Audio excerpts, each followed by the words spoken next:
Spring scrimmage number 2 that happened Monday morning, and Brent Hubbs, it felt like Josh Heupel pleased with the way the defense set the tone for the day, the offense from an operations standpoint and all that.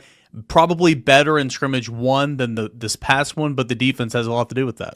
Well, we're still waiting for Josh Heupel to come in and say something was bad, right? Like they had a bad scrimmage. It was awful. But I mean, I think this is what you expected to Austin on Monday is, if one side of the ball has an advantage or wins the day, so to speak, in scrimmage 1, then typically the other side of the ball, if you have a solid football team and a good football team, is going to bounce back. I don't know if that's the case when you are an average football team, but when you're where Tennessee is with this roster, you would expect them to bounce back. And sounds like that first team defense in the first couple of series set a tone, and then it probably evened itself out a little bit better, just like probably in scrimmage 1 after the early play of the offense, it evened itself out a little bit as well.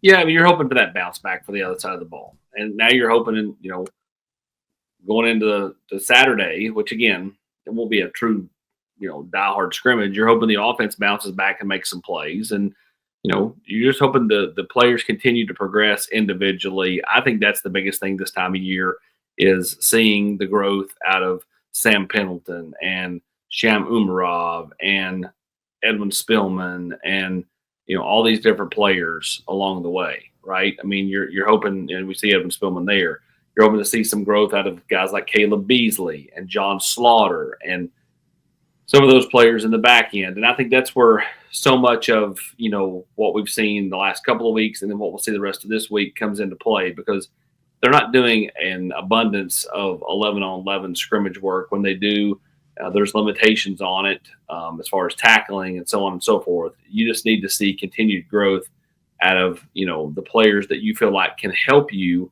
come September. Yeah, I mean, I think, Eric, you're at the point now where I'm not saying you mail it in by any means, but what you really want to do is you're wanting to make sure you're as healthy as you can be come Saturday evening about 3 o'clock, 4 o'clock when this thing is over, so that everybody can get dialed into the next phase, which is off-season development, off-season workouts. You don't want any kind of real injury here down the stretch, because this is an already beat-up football team as it is, which is why they'll be cautious in what they do, I think, Saturday in the orange and white game. But I think Austin's exactly right. It's all about the individuals right now. I mean, if you're going to that thing on Saturday and you're going to watch, you should be watching from an individual lens and not from like a group lens of, okay, this is what this side of the ball looks like, or this side. It's all about how individuals play. Yeah, no doubt. And I mean, spring practice, any camp, it's not necessarily what you do. I mean, it matters. It's not necessarily what you do in scrimmage 1 to scrimmage 2 to scrimmage 3. It's what you do on accumulation of days. What did you do from week 1 to week 2? What did you do from week 2 to week 3? And you're here at the end. This is the last week of spring ball. You're going to have a practice tomorrow. You have a practice on Friday that I'm sure is going to be a walkthrough or a run through. And then you're going to play that orange and white game and get some contact work in on Saturday. So you want to try to exit it as injury-free as possible. Having said all that, though, Austin, what do you want to see from an individual perspective, I guess, on Saturday? What do you want to, when you go to the Neyland Stadium to cover this orange and white game, what do you want to walk away from saying, okay, that box was here, it was checked? Yeah, I think, you want to see what Travis Smith looks like, what Rodarius Jackson looks like. Any of the, Braylon Staley, if he's able to go. Obviously, he did not scrimmage on Monday. Mike Matthews, what does the offensive line look like? And then what does the secondary look like? So that's where I'm looking at coming up on Saturday. And again, where are they at the secondary? Obviously, a lot of young guys been pushed in and out of the lineup there the last couple of weeks. Jamal McCoy's not out there. That's a lot of opportunity for that big group of freshmen early enrollees. Kind of where are they with those young guys in the secondary? Well, Hubbard, I mean, they love what they're getting out of Ty Redmond. Dylan Lewis is trying to, find his footing. Same thing with, a number of guys like Trey Poteet. And this is a young secondary. And I think a lot of it, how they finish out spring ball will depend on, like, what does Tennessee do? Where do they feel like Jermon McCoy's at in his recovery? And then what do they think about, some of these young players? Because if McCoy's a little bit behind, don't you think they potentially have to look at the portal maybe? to fill a void. But I mean, it's a young group that's at least flashed. Yeah, I mean, I think when you're healthy, you know who you are. I mean, you know where you're at. Yeah. The question is, can you be healthy with McCoy? Because that's the one injury that you're dealing with. And what's your depth look like at corner behind them? Do you feel like you're okay? With Ricky Gibson, with Jalen McMurray, and then Jamal McCoy when he gets back, and you're hoping and believing in a couple of these young kids to be depth pieces. To me, the biggest thing in the secondary for me is who's the star behind Boo Carter.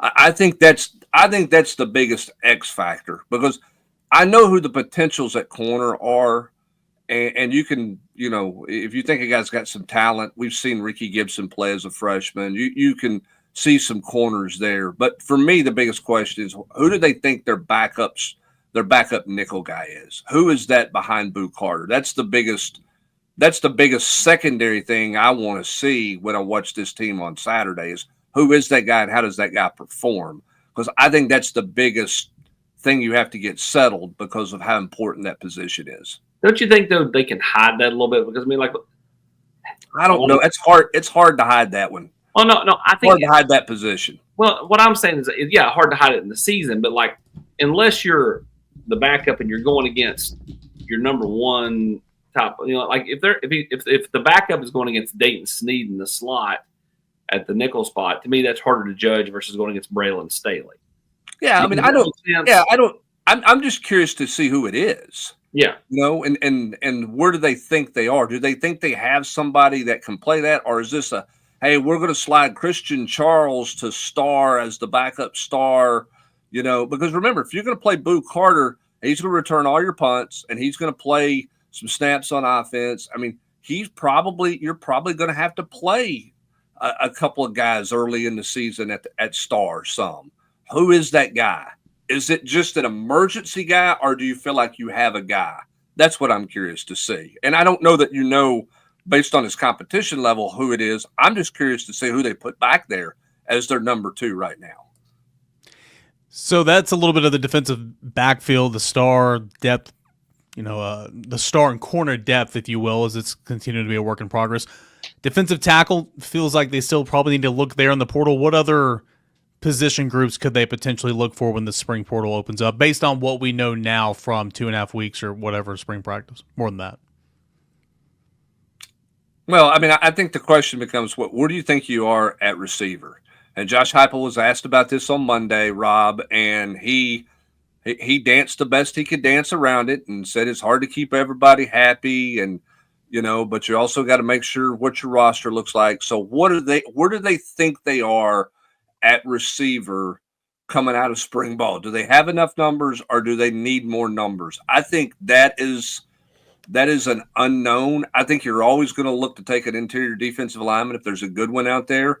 But I think the question becomes, what do they think they need to do at the receiver position?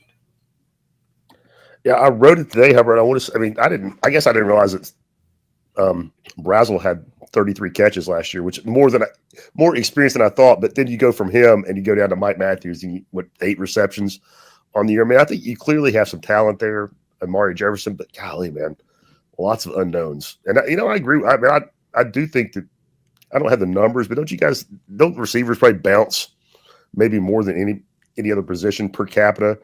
But I still think it's got to be odd. For Tennessee's in an odd spot with Brazel being the most experienced guy in this unit. I don't think. I mean, yes, they're in an odd spot because of the youth there, Rob. I don't think it's an odd spot from the standpoint of, I think you have to take somebody. I think it would be a major misstep to not take somebody. To this point, Amari Jefferson's not been able to show you anything because he's been limited, and Joakim Dotson's not here yet, so you don't know what you have there, right? Like, is he ready? Will he be ready? Those type of things. I think that you have to absolutely take a receiver in the transfer portal window in the spring, because even if you look at the end here of spring ball, Braylon Staley did not practice on Monday. Well, I mean, even if it's a nick and bruise, you get those during the season. Let's say he can't play against Mississippi State. I mean, you're going to need more bodies at receiver. Yeah, I mean, I don't disagree with you from an injury standpoint. I think the question is this: one, what talent level, what caliber player is going to be out there available to you? Is it somebody who has some concept of maybe something that you do offensively, or is it going to be so Greek to them that you can't get ready? And then, I mean, they played. I mean, they played what, 5 guys last year at receiver on a regular basis, and I mean, Squirrel White was hurt all year, and he played the whole season hurt. I mean, they didn't play. I mean, they didn't play a lot of Mike Matthews. They didn't take the red shirt off Staley last year. I mean, how deep are they willing to play numbers wise at that position? I think it's going to be interesting. I mean, I think because here's the hard part when you're putting and doing roster things. For me, I think you can look at every position right now and say you need one more, with the exception of maybe quarterback, okay, or running back. But everywhere else you could say, because you're sitting there like, all right, when's Miles Kitselman coming back? Do we need an experienced tight end because we don't have any experience at that position? And you want to play 2 tight ends. Do you need a tight end? Do you need another offensive tackle? Do you need receiver? Do you need another linebacker? Do you need another defensive tackle? I mean, every coach always wants more. And I think that's interesting. Where's that balance of creating a little more depth, and is the guy talented enough to help you? Right, AP? I mean, I think from a number standpoint, receiver, I agree with you 100% from a number standpoint. But are you going to get an extra guy who's really going to be capable of helping you is my question. Well, I think they just need a body. I really do. I mean, I'm not saying – don't get me wrong. You want to get a player that can help you play. But I honestly think they need another warm body. I mean, you look at where they're at right now, and, let's say – So you think they need 9 or 10 receivers? I think they need at least 8. Right now they have 7. And that's Dodson's coming would be 8. No. He is 7. They have the 3 that are back. They have Amari Jefferson, which makes 4, and the 3 true freshmen. That's 7. 7 scholarship receivers. So I think they need an 8th. Yes, I do, absolutely. I mean, their hand was almost forced in the playoff, and I understand there were some guys in the transfer portal. There were some injuries there, but I mean, you were a snap away from being what? Hey, Brew McCoy in the slot? I'm not disagreeing with either one of you guys, and I'm not disagreeing with Austin on the numbers and the fact that they're short there. My question is, what's the value? Because you're not going to get somebody out of the portal who's a warm body, who's not going to cost you some money, and so what's going to be available to you out there that you can look at and say there's value in bringing that person in that's more than just a warm practice body and a third team emergency guy. Yeah, I mean, there's a balance of, don't get me wrong, like if some awesome receiver in the portal, you're not turning a player away. Sure. But there's a difference between a guy who maybe in his mind thinks he should be a starter and a guy who's probably just a backup, and is comfortable being that fourth, fifth receiver. So yeah, I mean, there's a balance there. And then how do you walk the tightrope? And then of course you got the money piece. I mean, there are a lot of other factors out there. I'm just saying, if you can make it work, you make it work, because you just don't know what it's going to look like. I mean, how many times have you got into fall camp and all of a sudden you're 2 weeks in, there's a kid out for a month with a broken foot and another one tweaked an ankle, and all of a sudden you're like, Dayton Steve, get in there. Moving from wide receiver up front to the offensive line, it felt like running the football was pretty good in Monday's scrimmage. You guys talk about this at the 2-minute drill about the 2 transfers kind of, assembling into that relook or that new look offensive line. Where are they at up front? Where's a guy like Sham, who it feels like has had a pretty decent spring? David Sanders continuing to progress at right tackle. How's that unit up front coming along now that you're almost at the end of spring practice? Austin, correct me if I'm wrong. Here's my opinion, and correct me if I'm wrong here. I feel like you're going to exit spring on the offensive line feeling like you have more options than you felt like you had going into spring practice. Now, Absolutely. what does that look like? I don't know, but that's my feeling. Give me your thoughts, Austin. No, I think that's absolutely right. I think you hit the nail on the head. I mean, I think there's at least 5 bodies in the interior that you feel really good about, with Sham and Jesse Perry and Moy and Pendleton and Satterwhite, that are all kind of somewhat interchangeable. I think Max Anderson has continued to come on. David Sanders continues to progress and come on at tackle. Lance Hurd, Larry Johnson. Again, you got Bennett Warren has flashed some. It needs to continue to be more consistent, I'm told, but has certainly flashed in spring practice. And so I do think you have more able bodies and more depth and more combinations than maybe you knew you had when you started spring practice, 3 weeks ago. This could be viewed as a negative, but anybody jump in here. Are you disappointed you haven't heard more out of Lance Hurd this spring, or do you think it's a positive that you haven't heard a lot out of Lance Hurd this spring? Everybody can jump in here at will. I think it's a positive that he's not on the injury report. He's practicing.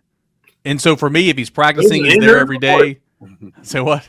There's an injury report? Yeah, in the Volquest observations every time. The fact that he's out there just head down working, I mean, I don't need to hear anything from him. He's a left tackle, right? I mean, I think that's not necessarily a bad thing at all. It's just good that he's out there actually getting some reps in because, injuries are part of the game. I get that, but that hurt him last fall, when he missed pretty much all camp. Yeah, I'm just curious as to, did you need to hear, man, he's taken a huge step versus, he's practiced. You know what I'm saying? Where's the connotation in that? Well, he's been out there every day versus, wow, he took a real step. Or did you need just to hear the guy's been consistent day in and day out on the practice field, as Eric said, Austin, putting his head down, going to work?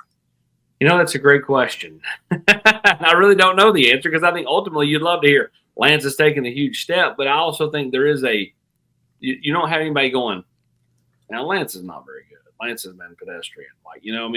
Nobody's saying that either. So it's I guess it's all in how you want to look at it. You want to look at it from a pessimistic look. You can think you didn't hear that he's taken a huge step. If you want to look at it from an optimistic, standpoint, silence is a good thing.